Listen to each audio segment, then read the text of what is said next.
今仔日东北风上看减弱，各地气温回升，北部高温24度，中南部27到29度，全台湾的日夜温差到有10度以上。但是明仔载就要大变天咯，明仔载寒流到位，气象局来发布到入冬以来第一届的低温特报。明仔载下晡，全台湾的东部来大降温，到明仔载暗，愈暗会愈寒。 到后日，全台湾22个县市拢有可能会落降到10度以下。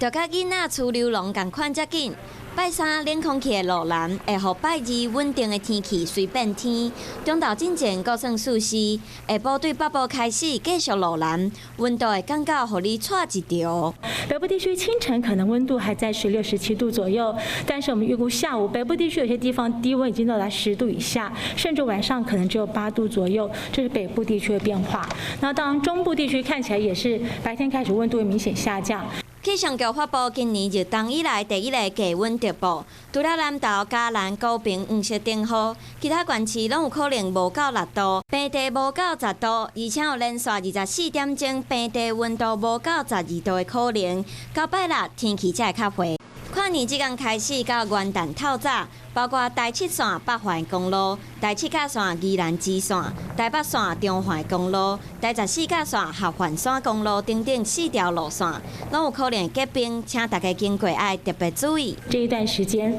水汽比较丰沛、温度低的时候，在北部和东北部大约是1000到2000公尺左右的高山是有机会下雪，但是这个水汽也会随着